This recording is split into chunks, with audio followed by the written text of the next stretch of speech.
Saul bikin kampanye, bikin poster-poster. Siapa yang berani lawan orang ini, gue kasih hadiah. Dapat Alphard, dapat gitu. Gak ada yang ngelamar. Siapa berani lamar? Anam hasta tingginya. Gak ada pun ketakutan. Semua ketakutan, bahkan terus dihina. Datang Daud, anak muda ini. Bayangin. Ketua panitia datang, Papa Raja, ada yang daftar. Siapa? Ada anak muda. Nggak tahu, dia dari Aboru.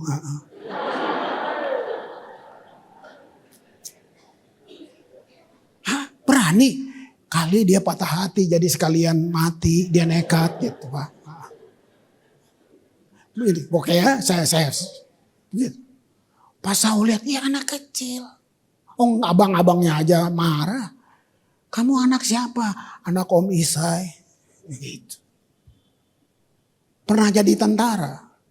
Tamatan mana? West Point. Di situ. Gitu. Di hutan Om. Gitu. Apa spesialisasinya? Kamu apa? Bom bunuh diri? Apa gitu? Dikasih lihat ketepel. Masih ada yang kayak gini? Gitu. Nah, ini tahu apa? Ini yang dibilang intimidasi. Ini roh si kunyuk yang terus intimidasi. Lu tahu apa? Lu mana? Lu sekolah di mana? Gitu. Dalam hidup begitu. Intimidasi terus. Si Daud cuma diem aja gitu. Dia lihat, ini di rumah ada tiang listrik nggak? Dikasih lihat, tuh, Anam hasta. Wah kan, ini kalau itu kamu gambarin dalam persoalan hidup kamu. Kamu udah ketakutan kan, tapi lu nyanyi di gereja. Kamu lihat tuh jarinya, jempol semua.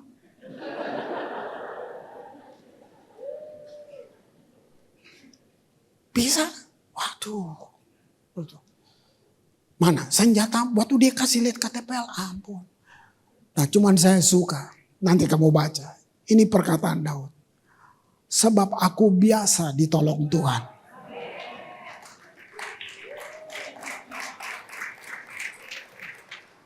Tuhan menemukan satu yang bisa jadi alasan untuk Tuhan pakai. Kiranya hari ini Tuhan juga temukan ada satu aja di dalam semu dan saya yang bisa jadi alasan untuk Tuhan mau buat sesuatu yang besar.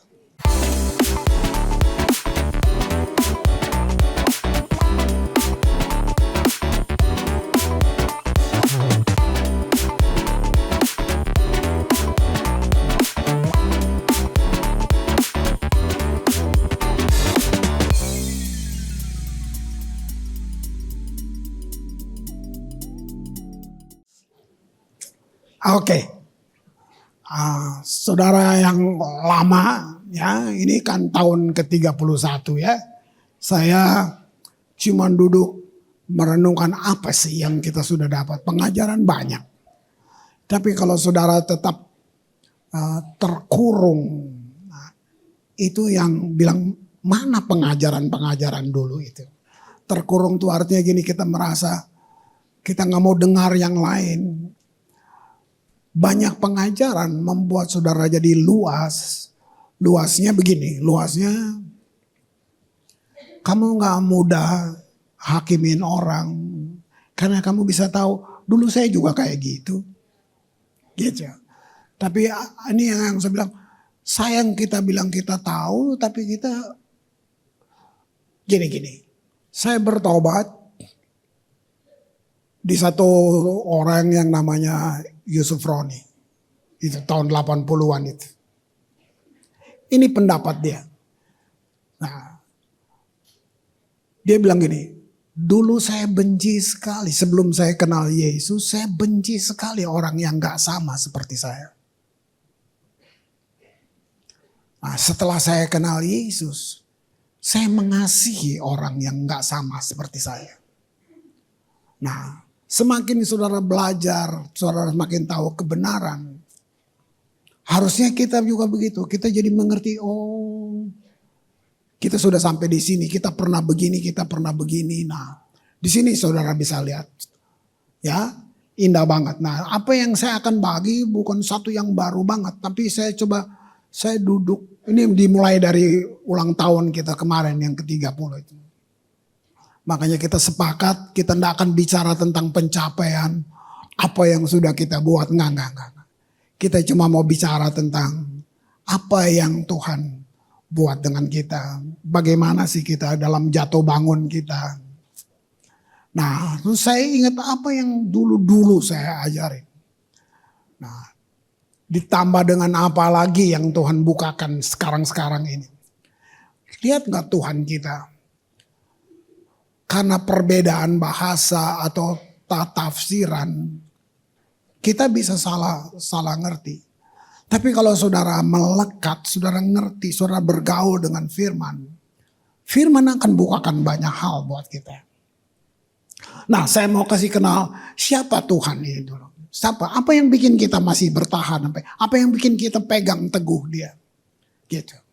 Kan banyak, kalau bilang Tuhan kan banyak banget gitu. Apa bedanya Tuhan kamu? Apa bedanya coba? Nah, saya mulai dengan sejarah ini. Satu bangsa yang Tuhan bangun untuk dia. Ini setelah bumi jatuh, dosa menguasai dunia ini. Sudah manusia dari dosa ke dosa. Sampai akhirnya Tuhan bangun satu bangsa. Yang dia kasih nama sendiri. Israel. Oke? Nah, ini isi hati dia untuk bangsa ini. Ini yang dia mau. Yang pada akhirnya dia mau juga untuk kita semua manusia. Ini yang dia mau. Apa? Keluaran 19 ayat 6. Ini dia bilang gini. Kamu akan menjadi. Kata akan itu berarti perlu proses kan. Waktu dia bilang ini mereka jadi budak. Jadi dia bilang kamu akan menjadi bagiku kerajaan imam. Bayangin. Itu loh keinginan dia. Bangsa yang kudus. Inilah semuanya firman yang harus kau katakan kepada orang Israel. Ini keinginan dia. Nah, waktu itu Israel sudah jadi budak. Artinya identitas mereka hilang. Mereka cuma tahu mereka budak. Mereka lupa mereka bangsa pilihan. Nah, waktu Tuhan bawa keluar mereka, Tuhan suruh Musa, suruh umatku, kamu pergi kepada Firaun. Siapa Firaun pada masa itu? Firaun pada masa itu ya Tuhan dalam huruf kecil. Buat budaya masa itu, dianggap udah kayak titisan dewa. Nah, jadi budak apalagi 400 tahun lebih Israel jadi budak. Melihat muka tuh gak boleh. Budak tuh tunduk aja. Mereka berhadapan dengan pesuruh-pesuruhnya Firaun. Tapi di depan Firaun jangan coba-coba budak angkat muka.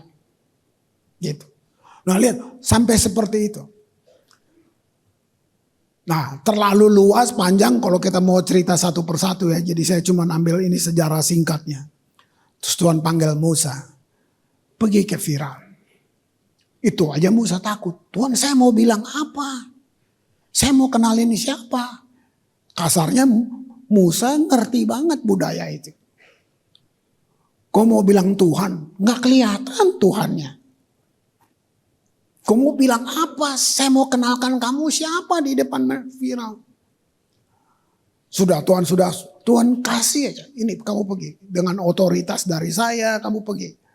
Tapi isi pesannya gini. Ini pertama kalau kamu lihat kata penyembahan. Tuhan bilang Firaun, izinkan umatku pergi. Supaya mereka dapat beribadah kepadaku. Itu dalam bahasa Indonesianya. Sebenarnya dalam bahasa Inggrisnya, so they can worship me. Nah kalau saya bilang penyembahan, kenapa kata itu? Karena dewa-dewa disembah. Firaun disembah. Tapi penyembahan yang Tuhan maksud untuk Israel nggak sama seperti mereka. Kata penyembahan itu gini, panggilan mendekat. Tuhan ingin bergaul dengan manusia. Tuhan ingin peluk anak-anaknya. Penyembahan dalam konteks Tuhan dengan Israel adalah hubungan kasih. Hubungan seperti keluarga, bapak dan anak. Nah, wahyunya waktu itu belum begitu. Perlu diproses gitu. Nah, dari situlah Israel dibawa keluar. Nah, nggak gampang merubah mentalitas budak ini. Nah, di situ Tuhan mulai ajar mereka. Ayo, bangun. Saya ajar begini loh beribadah. Nah, pertama apa yang mesti dirubah? Statusnya dulu. Selama kamu budak, kamu nggak bisa. Selama kamu masih terus lihat diri kamu budak, kamu tahu nggak saya siapa? Saya Tuhan pencipta seluruh alam semesta. Kalau saya panggil kamu jadi anak, tapi kamu terus masih merasa kamu budak, kamu nggak akan bisa. Dibuatlah tabernakel. Itu nggak pernah ada satu ide manusia pun. Tuhan buat tabernakel. Tujuannya mulai mendidik satu bangsa. Bagaimana membangun hubungan. Nah, saya pakai kendaraan yang dipakai kalimat ini penyembahan. Ibadah itu penyembahan. Gitu. Mulai tabernakel dibangun hanya untuk bangsa ini belajar bagaimana kita beribadah, bagaimana menyembah. Nah, sekarang saya mau bilang, semua kita nggak akan bisa menyembah kalau kita bukan imam. Nggak akan. Karena yang kamu mau sembah ini penguasa alam semesta. Selama kamu masih budak, nggak bisa. Itu bedanya dengan semua ritual-ritual yang lain. Jadi Tuhan mesti ubah dulu identitasnya. Ubah dulu. Kamu akan menjadi bagiku kerajaan imam. Nah, dididik dulu. Nah, lihat Tuhan mau semua orang Israel itu imam. Lihat, mereka gagal. Mereka nggak sanggup. Kenapa? Berperang dengan kenyataan. Fakta saya bayangin 400 tahun nggak main-main. Jadi sudah hilang tuh semua tuh identitas mereka. Yang mereka tahu cuman budak. Bangun pagi gua budak. Mau tidur gua budak. Kesadarannya begitu. Apakah kita masih percaya dengan apa yang firman katakan buat kita? Atau kita besok terganggu lagi. Terus berubah-ubah. Gitu.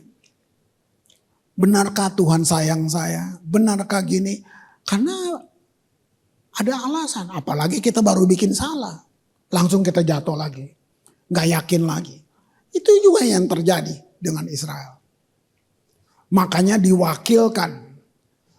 Nah, perlawanan ini membuat Israel gagal. Tuhan ingin jadi satu bangsa yang imam berubah menjadi imamat suku. Nah, di situ mulai ada hierarki. Gitu. Itu sebabnya 30 tahun lalu saya ngomong di sini, kita ndak bangun gereja orang Ambon. Kita di Ambon. Tapi ini bukan gereja suku. Enggak. Gitu. Kalau kita bangun gereja suku, Tuhan Yesus jadi prejudis. Iya, ini gereja segala bangsa. Lihat, Israel gagal, lahir imamat suku.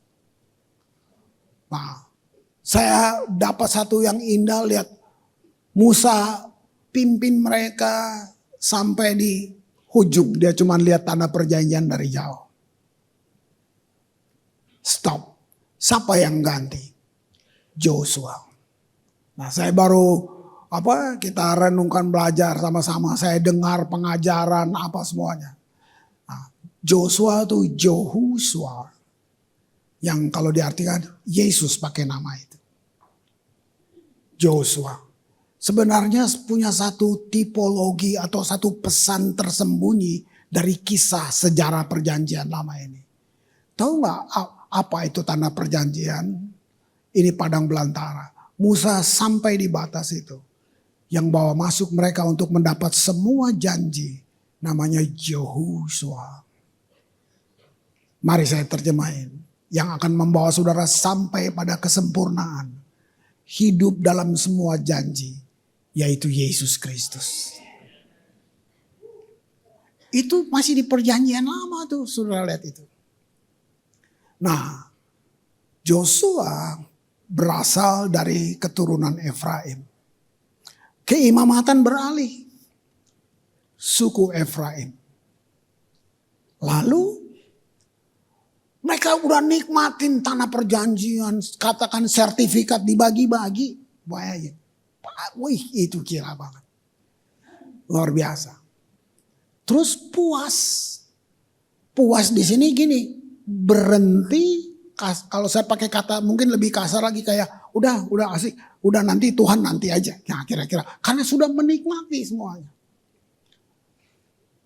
Jadi gini, Tuhan belum selesai dengan mereka yang putuskan.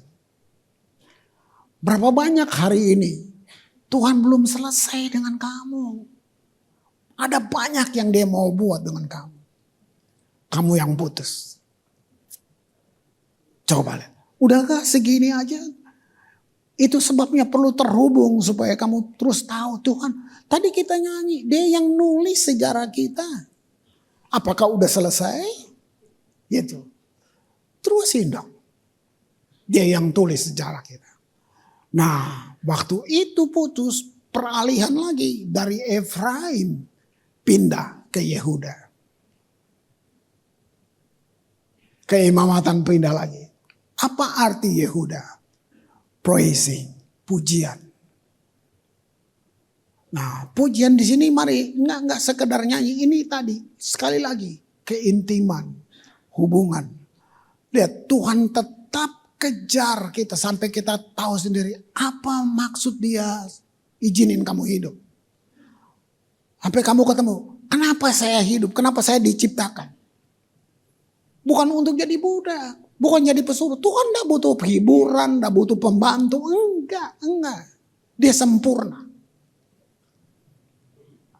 Satu lagi, pujian atau penyembahan itu cuma satu kalimat yang arti terdalamnya tuh hubungan terdekat dengan alam, penguasa alam semesta. Itu. Nah, Israel gagal untuk panggilan itu. Tapi Tuhan terus, itu semacam pesan-pesan buat kita sekarang. Masuk sampai kepada Yehuda. Dari Yehuda lahir Daud. Saya jelasin, usia Daud 16 tahun. Muda banget. Ini pesan buat kalian generasi. Tapi Daud, karena itu budaya dia, nenek moyangnya, dia ngerti cerita nenek. Seperti kamu tahu cerita kamu punya opa dulu-dulu. Di kampung begini, ini begini. Normal, Daud sangat tahu kisah perjalanan bangsa. Sejak dia masih muda. Gitu. Nah lucunya, atau saya bilang kata heran itu gini. Waktu Saul itu dipilih Tuhan. Tapi tidak ada satu kali pun dalam hati Saul keinginan untuk membawa tabut perjanjian ke Israel. Saya perlu cerita dikit bahwa waktu Tuhan bangun tabernakel itu pelajaran buat Israel. Dan yang paling sakral adalah satu alat yang namanya tabut perjanjian. Nah, perjalanan sejarah bangsa ini Israel ngalamin peperangan dan tabut ini dirampas. Puluhan tahun Israel hidup tanpa tabut perjanjian. Masa itu usia Daud masih sangat muda dan dia tahu kisahnya. Nah, saudara lihat itu. Mari saya kasih lihat pelajaran ini dulu. Lihat gambar tabernakel. Ya. Nah, lihat itu. Kalau saudara yang ikut dulu-dulu awal gereja ini, saya ngajar ini cukup lama. Bertele-tele, berbelit-belit. Bahkan kita bagi ada Kristen halaman, Kristen ruang kudus, Kristen ruang maha kudus. Saudara lihat seluruh benda ini gak ada ide manusia, semua Tuhan. Dan ini gila, di tengah padang gurun ada satu perlengkapan ibadah yang emas murni. Gila. Itu kayak apa? Nah, padahal Tuhan cuma mau kasih tahu Dipret itu mesbah dupa, kaki dian dari emas, meja roti perja. Wah, bayangin di situ pun belum ketemu Tuhan. Susah ya, memang susah pada masa. Kapan ketemu Tuhan? Di paling belakang tuh yang ada asap itu. Itu ruang Maha Kudus, itu tabut perjanjian. Dan yang ketemu Tuhan hanya imam besar.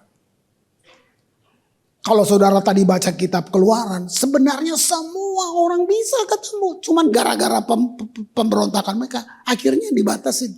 Cuman imam besar. Selama lu gak jadi imam, lu gak bisa. Lihat itu. Sejarah bergulir, itu asap bukan orang lagi bakar sate itu saudara. Itu secara aksara. Itu gini, siang itu awan, dibilang tiang awan. Nanti malam dia berubah jadi api. Itu Tuhan mau kasih lihat. Jadi Tuhan tuh mesti pakai simbol, pakai benda. Karena untuk manusia yang di bawah banget yang jatuh. Malam dingin sekali api. 40 tahun. Pagi panas, siang panas sekali awan yang bumi. Jadi ada budak-budak jalan, bayangin. Kita sekarang elektrik kan pakai AC. Dulu Tuhan buat gitu tuh. Lu gak kepanasan, malam gak kedinginan, kasut gak rusak, baju gak rusak. Itu bayangin butuh berapa puluh tahun hanya untuk mereka bisa ngerti. Ini loh hati saya. Kamu tahu saya sayang kamu, saya mau bebasin kamu, gitu. Tapi itu yang saya bilang, suara jiwa lebih keras. Sehingga kita terdistorsi dengan banyak hal. Nah, terus peralihan suku, peralihan imamat, semua peralihan. Begitu Daud jadi raja. Karena dia ngerti sejarahnya. Saul gak tahu bahwa tabut itu hilang. Israel hidup puluhan tahun tanpa tabut perjanjian. Jadi kalau saudara lihat kemah Musa lengkap, ada alat-alatnya lengkap. Cuman ada satu ruang yang kosong. Yaitu gak ada tabut. Coba liatin gambarnya. Nah lihat. Itu dindingnya tuh emas semua saudara. Gila ya. Gila kan. Emas semuanya. Coba berimajinasi. Saya coba masih tetap kurang puas. Bayangin, kayak gini kah Tuhan? Semua emas. Kalau kayak gila pemborosan banget nggak.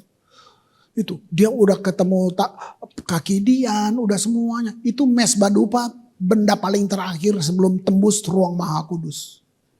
Nah, itulah doa pujian penyembahan kalau saya sederhanakan dia. Tapi lihat, nggak ada tabut. Dengan hati-hati saya coba jelasin. Ada begitu di zaman sekarang. Segala yang indah penuh dengan segala ibadah. Saya gak mau gitu. Tapi gak ada tabut. Hidupmu yang indah, mewah semuanya. Tapi gak ada tabut. Yang ada agama. Ada kaki dian ada. Meja roti ada. Yang ada ritual. Tapi nggak ada tabut. Tidak ada. Itu sejarah sungguh loh Israel. Datang Daud. Pertama dia jadi raja. Nggak ada yang lain yang dia ingin. Karena dia tahu ceritanya. Israel bangsaku kehilangan tabut perjanjian. Artinya gini, kehilangan tuntunan. Sudah jadi Saul pun Israel masih dihajar sama bangsa-bangsa barbar yang ada di sekelilingnya. Yang puncaknya itu Goliat itu. Kamu lihat. Daud datang belum raja, masih anak remaja itu. Kamu bisa lihat. Kakak-kakaknya yang paling kenal dia. Lu memang lu dasar anak nakal lu. Kalau saya terjemahin bebas. Ngapain kesini? Pasti lu mau perang ya gitu. Lihat itu. Bahkan Saul meragukan kompetensinya Daud. Waktu dia pengen dibilang semua hutan Tarbantin itu berubah menjadi hutan lembing.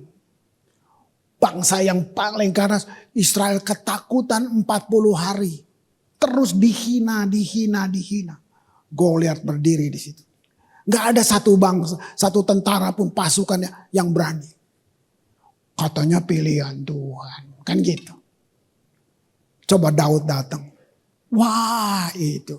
Tuh, saya terjemahin bebas lah. Sampai Saul bikin kampanye. Bikin poster.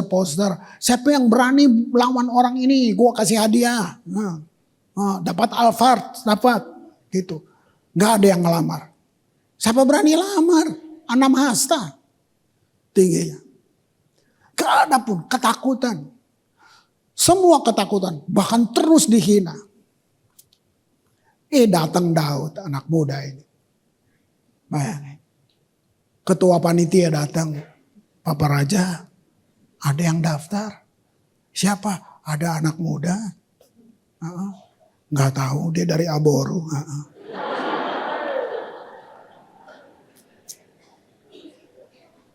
Berani. Kali dia patah hati jadi sekalian mati, dia nekat gitu Pak. Pokoknya saya gitu. Pas Saul lihat, ya anak kecil. Oh abang-abangnya aja marah. Kamu anak siapa? Anak Om Isai. Gitu. Pernah jadi tentara. Tamatan mana? West Point. Di situ. Gitu. Di hutan Om. Gitu. Apa spesialisasinya kamu apa? Bom bunuh diri, apa gitu? Man, dikasih lihat ketepel.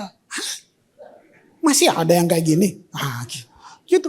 Nah, ini tahu apa? Ini yang dibilang intimidasi. Ini roh si kunyuk yang terus intimidasi. Lu tahu apa? Lu mana? Lu sekolah di mana? Gitu. Dalam hidup begitu. Intimidasi terus. Si Daud cuma diem aja gitu. Dia lihat, ini di rumah ada tiang listrik nggak? Dikasih lihat, tuh, Anam hasta. Wah kan, ini kalau itu kamu gambarin dalam persoalan hidup kamu. Kamu udah ketakutan kan, tapi lu nyanyi di gereja. Kamu lihat tuh jarinya, jempol semua.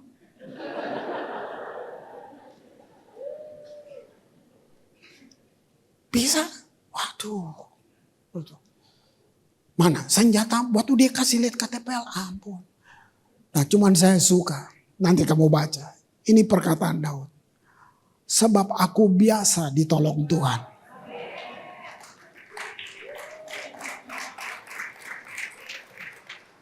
Tuhan menemukan satu yang bisa jadi alasan untuk Tuhan pakai. Kiranya hari ini Tuhan juga temukan ada satu aja di dalam semu dan saya yang bisa jadi alasan untuk Tuhan mau buat sesuatu yang besar. Sebenarnya apa sih yang fisikal benda-benda gak ada artinya. Dia lihat ketepel aja, kamu lihat tuh tumbaknya, kamu lihat mata tumbak 34 kilo, diterangin detail. Itu kalau kena jantung bukan gatel, mati.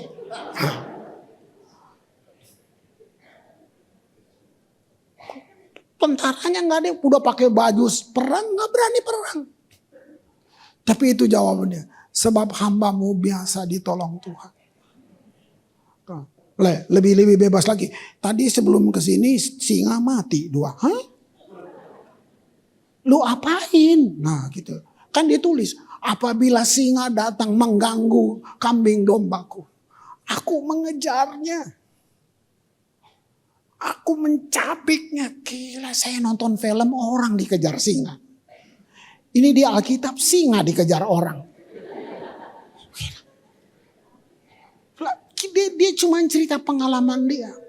Aku biasa ditolong Tuhan. Aku mengejarnya. Wih, itu Saul cius. Nah, Saya nggak percaya. Gitu. Lihat senjatanya cuman ketapel. Singkatnya Saul habis. Tuhan nemukan alasan di dalam dia. Saudara lihat itu. Yuk, ini hari mari saya kasih tahu buat saudara. Tahu nggak siapa kita? 1 Korintus 3:16. Tadi saudara cuma lihat tabernakel. Saya ambil terjemahan The Passion, 1 Korintus 3:16.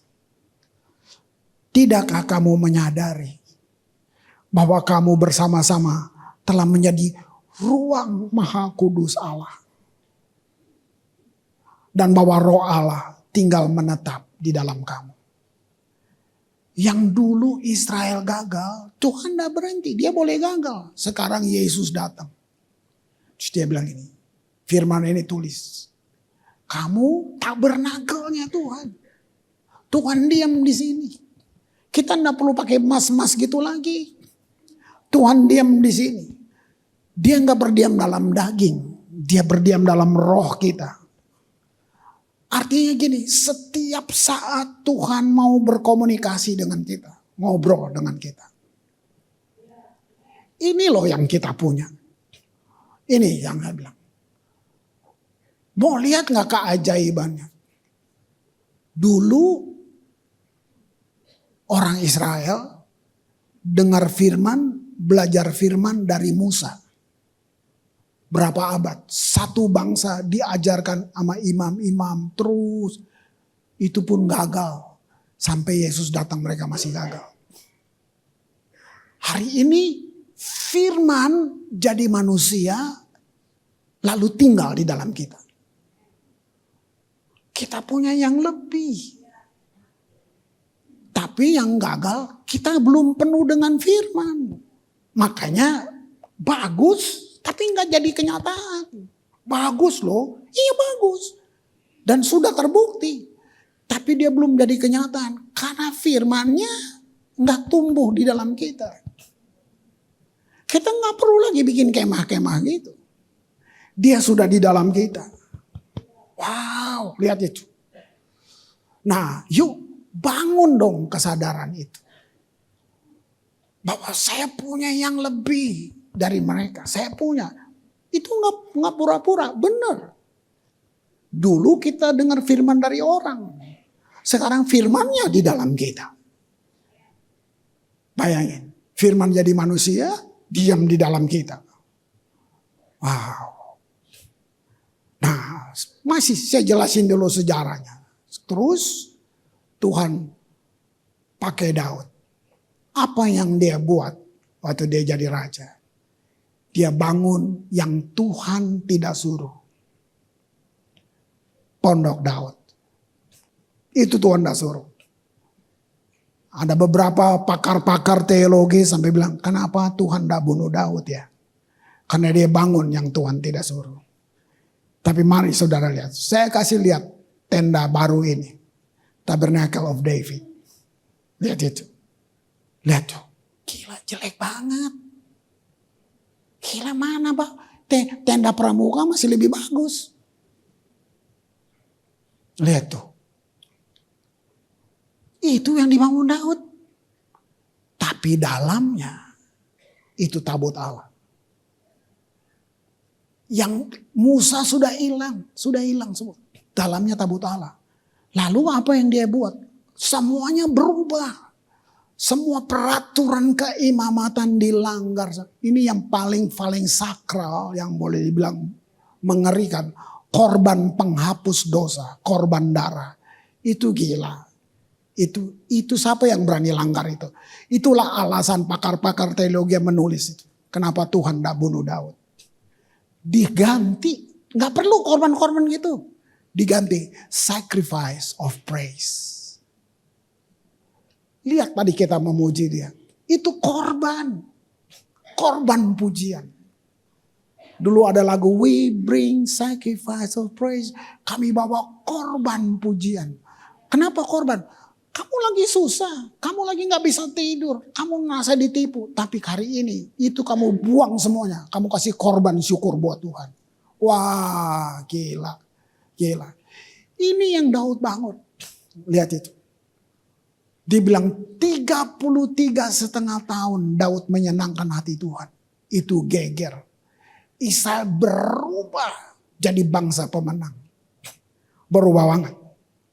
Tidak tahukah kamu bahwa kamu adalah ruang maha kudus? Apa itu kemah? Yang jelek itu. Itu kita. Jelek banget. Tapi di dalamnya.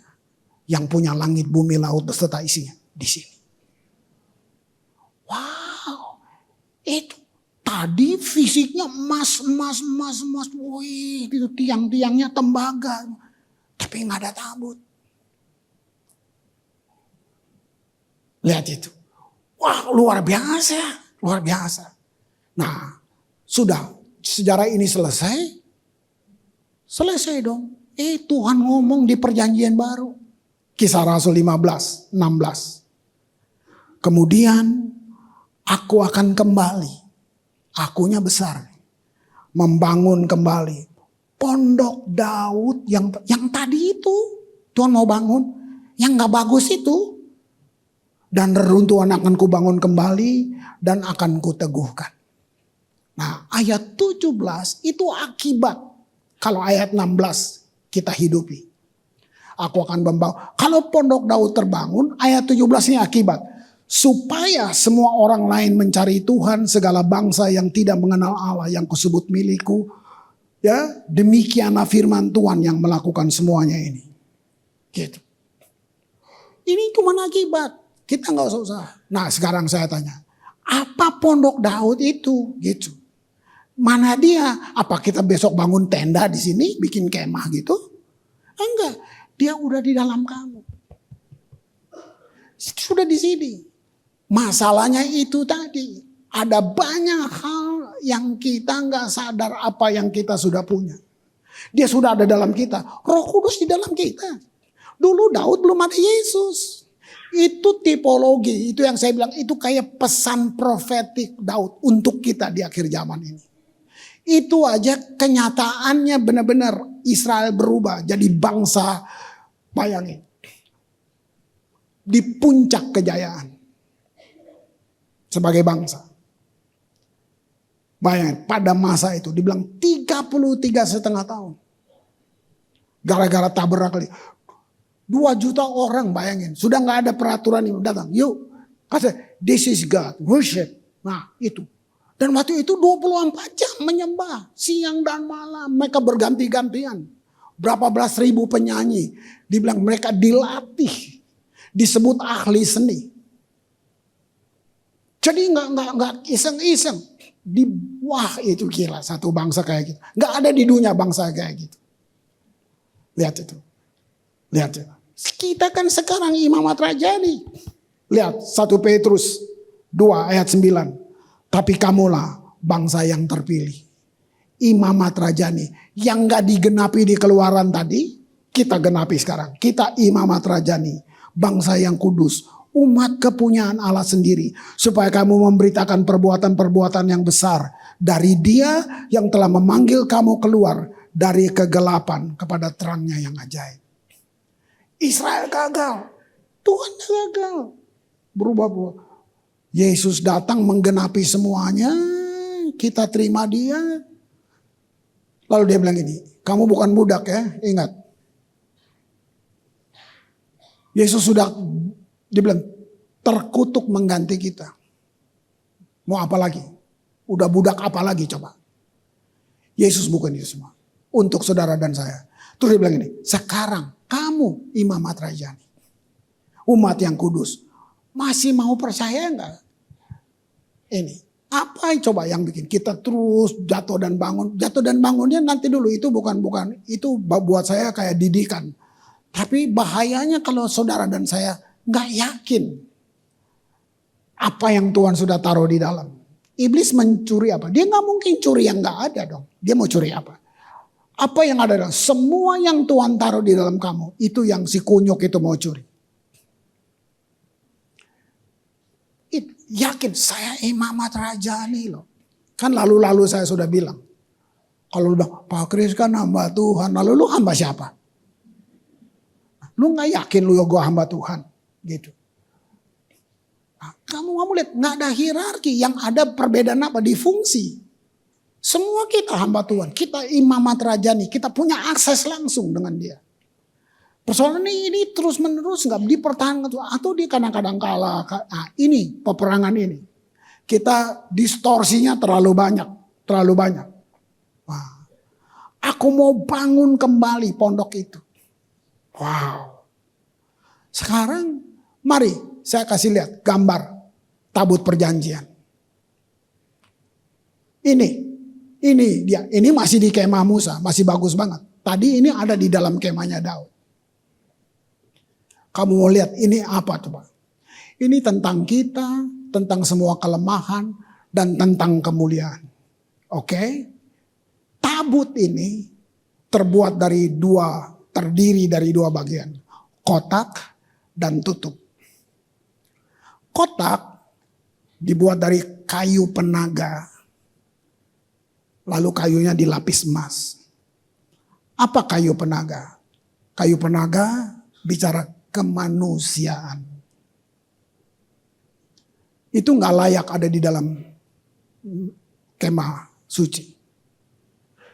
Kayunya Tuhan bilang ini lapis pakai emas. Apa emas? Ketuhanan. Jadi kemanusiaan yang ditutupi dengan ketuhanan.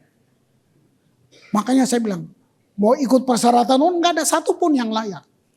Tapi Tuhan melayakkan, lihat itu. Oke? Nah sudah, itu baru kotaknya.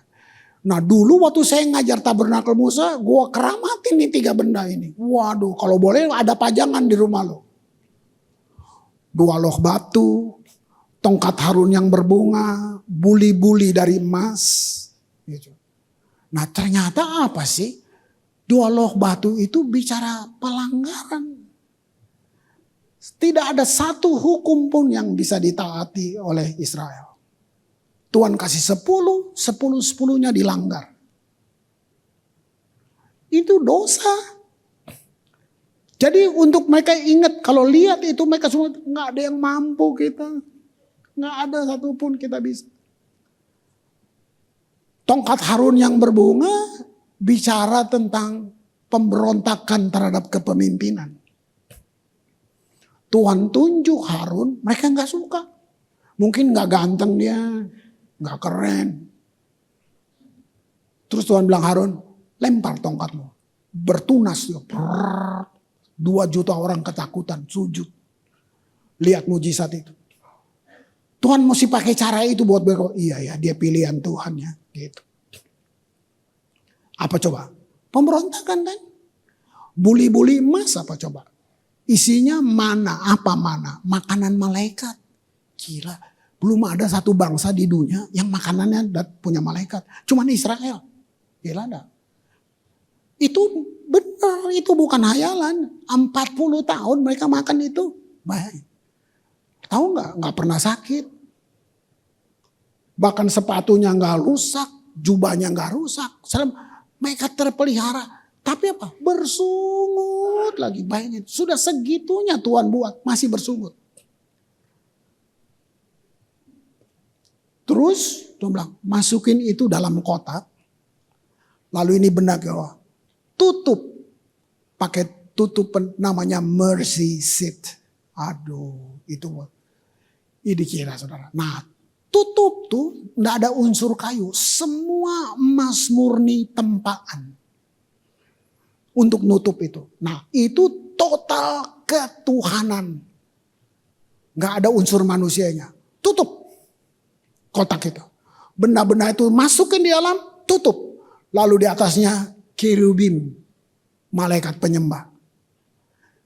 Oke, saya terjemahin bahasa sederhananya. Kira-kira Tuhan bilang ini, tutup. Supaya setiap kali saya melihat tabut ini, saya gak lihat pelanggaran mereka. Saya nggak suka lihat itu. Tutup. Mercy seat. Aduh, tutup. Saya selalu lihat. Sekarang apa? Kamu di dalam Kristus dan di dalam Allah. Sehingga waktu Allah lihat kamu, dia cuma lihat Yesus. Kalau dia lihat Kristus, aduh, apa? Lihat gak ini? Ini kan cuma simbol. Hari ini Tuhan bilang, dia tinggal di dalam kamu. Coba, apa dong yang sekarang, sekalian puluh tahun kamu beribadah. Apa yang bikin kamu masih, kenapa gak mencapai apa? Apa coba? Nanti dulu, itu semua dari pilihan-pilihan bebas kita. Nah sekarang saya bandingkan, kamu lihat, mari gabung. Musa dan Daud, gila jauh kan bedanya? Jauh banget bedanya. Kenapa yang Tuhan bilang, gue mau bangun lagi, lebih keren dari Musa? Kalau dulu emasnya dikit, tambah banyak sekarang. Enggak, kenapa dia mau bangun yang jelek gini? Cuman mau kasih tahu kita kemah yang jelek itu, tapi di dalamnya. Di dalam, nggak usah rumit-rumit, mesti ibadah di sini dulu, balik lagi ke meja roti, balik lagi ke meja dupa, nggak usah rumit-rumit, kayak gitu. Daud membuat Tuhan dari gaya hidup dia, aduh kalau saya lihat itu, membuat Tuhan kayak menemukan alasan untuk rencananya digenapi. Saya harap Tuhan temukan itu di dalam kita. Ya. Nah, lihat tadi perbedaannya. Kasih lihat lagi gambarnya dulu. Ya kan? Ini kata yang saya temukan, yang saya catat. Kenapa pondok Daud? Tuhan mau bilang gini. From complicated becomes simplicity with God. Dari yang ribet segala aturan jadi simplicity, sederhana. Sederhana bukan miskin. Sederhana artinya gini, tidak rumit. Itu simplicity. Wow. Arti berikut dari pondok Daud. Kamu lihat. Kan dia bilang ini, dia tinggal di dalam kita. Begitu saudara lahir baru, detik itu juga rohmu diubah sempurna. Tuhan tinggal di dalam kita. Mari saya pakai kata lain. Tuhan punya semua loh, alam ini punya dia. Kembali seperti keinginan dia buat Israel, sekarang digenapi di kita. Begitu kamu cuman manusia, lu boleh punya semuanya kalau kamu udah lahir baru. Tuhan gak dapat tempat di dalam hidup kamu.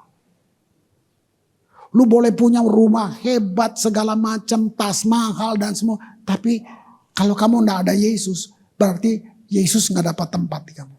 Tapi begitu kita dilahirkan baru sebagai manusia baru, Tuhan dapat tempat. Saya pakai kata gini, Tuhan sedang bilang gini, I'm coming home.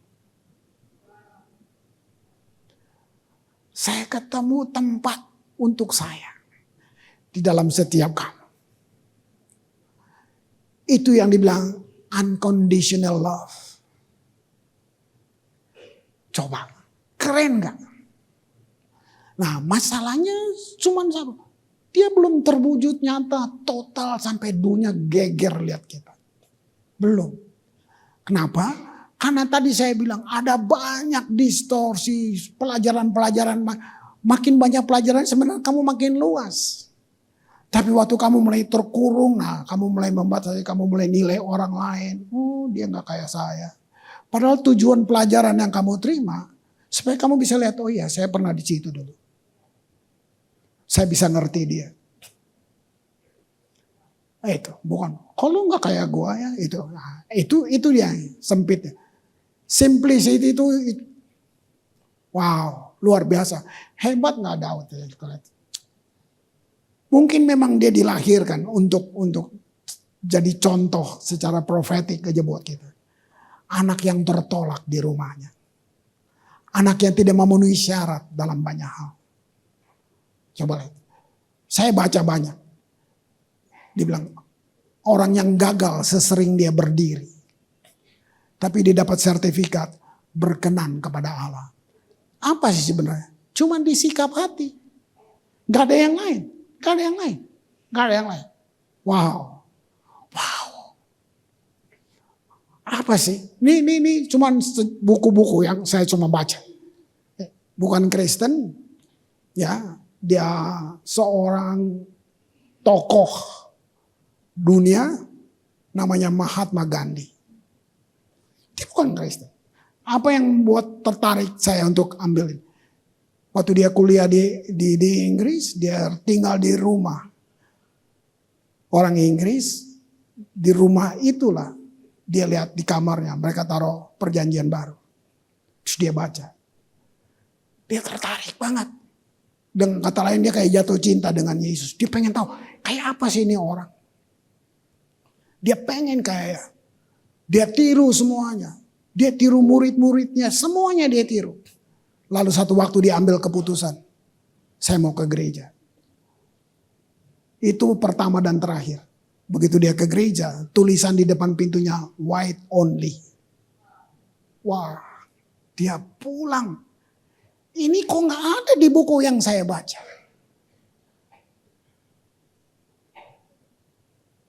Coba, udah Kristen kan? Udah ada tabut perjanjian di dalam. Tapi kok masih gitu? Itu yang saya bilang. Kesukuan, semuanya. Ini salah satu tulisannya. Memberikan kebahagiaan pada sebuah hati dengan tindakan lebih baik daripada 1000 kepala yang tunduk berdoa. Wow. Kenapa? Ini sejarawan yang tonton banyak ritual tanpa tindakan nyata. Dia nonton di bangsanya, dia nonton di mana-mana, dia nonton orang Kristen. Nah, tulisan satu lagi dia bilang ini, seandainya orang Kristen hidup seperti Alkitab, India pasti jadi Kristen. Lihat, Israel pernah gagal jadi imamat raja nih. Kita mau gagal juga, padahal dia udah di dalam kita. Apa sih berkenan kepada Allah? Berkenan kepada Allah gak ada hubungan dengan kamu mengerjakan sesuatu yang besar. Berkenan kepada Allah cuma satu, tentang sikap hati. Itu berkenan kepada Allah. Orang yang punya respon yang benar. Dia gak takut terhadap persoalan. Itu orang yang berkenan. Ya, responnya benar. Memulai kekristenannya dari hati. Original, gak pakai baju orang lain. Dan gini, makanannya raksasa. Kayak diterjemahkan, apa persoalanmu di tempat kerja? Raksasa-raksasa yang mau datang. Kenapa dia datang? Kalau kamu gak berbeda, dia gak ganggu kamu. Begitu kamu berbeda, dia mau, kenapa? Dia lihat yang orang lain gak punya di dalam kamu. Nah, itu yang dia bilang, dia mau mencuri. Mestinya kamu kalau ngerti ini, kamu bisa bilang, oh, welcome problem, sadar. Udah lama lo gua tunggu lo, salah gitu kan kira-kira kan. Nah, itu. Coba. Tapi apa? Orang begini kita nggak rebutan posisi, karena kamu tahu, bayangin tabernakel di sini, bayangin, gitu. Abangnya ada bilang, ngapain lu tinggal kambing lu yang cuma 3 ekor? Di depan Saul dia bilang, saya bunuh serigala. Saya bunuh singa yang mau makan domba saya. Cuma 2-3 ekor. Singa dibunuh. Kalau gua Daud, domba 3 ekor, singa datang, ini lu makan. Makan, ambil. Apa pelajarannya dari Daud? Tanggung jawab lebih penting dari promosi. Ayo generasi. Kamu Daud akhir zaman. Di usia 16 tahun dia udah seperti itu. Makanan lu raksasa. Jangan takut dengan persoalan. Karena kamu tahu siapa yang di dalam saya. Wow. Seorang yang hatinya benar. Dia gak takut dengan persoalan. Gitu. Ini bergantung penuh. Terus lihat apa yang dibangun. Karakter. Ketulusan. Kecakapan tangan. Dia bilang, Tuhan lihatnya gitu, memimpin dengan kecakapan tangannya. Keteladanan. Ya, kasih. Komitmen. Ini saya suka, dia bilang kesaksian sampai mati. Kamu gak tinggalin dia. Apapun. Ya, di masa sukar dia bisa diandalkan. Ini udah jarang kan? Harusnya nggak apa-apa. Dunia memang semakin harusnya kamu sebagai orang percaya. Orang kan bilang ada kok, ada. Kamu cari orang Kristen, ketabahan.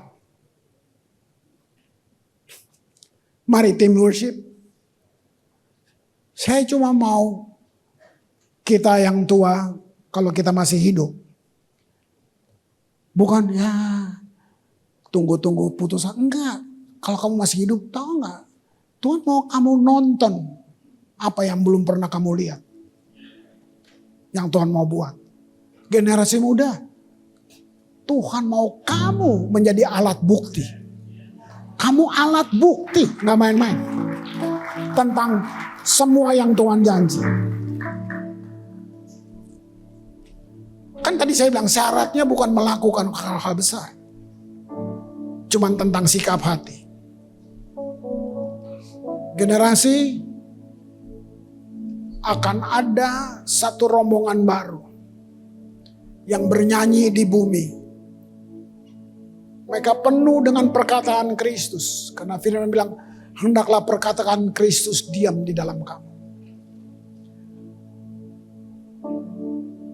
Kamu bisa gagal? Sangat bisa. Siapa bilang kamu gak bisa gagal? Bisa. Cuman dia gak gagal yang di dalam kamu. Jadi kamu bisa ngomong sama tuh kegagalan. Cukup ya. Saya mau bangkit buat Tuhan saya. Itu dong. Kamu marah tuh persoalan. Kamu jangan coba-coba rampas saya. Saya punya yang lebih dari segalanya. Nah, itu maksudnya. Bukan gak bisa. Siapa bilang? Lihat itu. Ada satu generasi. Saya sebut dengan rombongan atau komunitas baru. Penuh dengan perkataan Kristus. Mereka menyanyikan satu lagu prophetic songs. Apa prophetic? Perkataan Allah.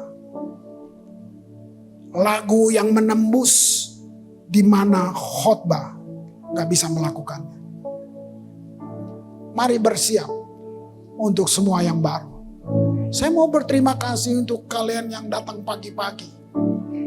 Gak dibayar, gak dapat persembahan. Saya tinggal di sini puluhan tahun di dalam. Saya nonton dari kaca. Gila. Gue belum mandi, dia udah rapi datang. Bersihin ini, siap. Entah itu usher, entah itu semua. Setiap minggu saya lihat kalian buat itu. Kalian, saya bilang, ya.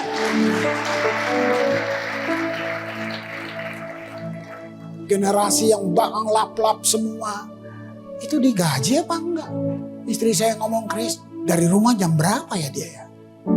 Jam berapa dia bangun, dia mandi, kesini dulu, siapin semua. Bangku-bangku kamu bersih, kamu kira malaikat tiup-tiup gitu? Enggak. Itu mereka-mereka. Kamu bikin yang orang gak lihat. Tapi dia lihat.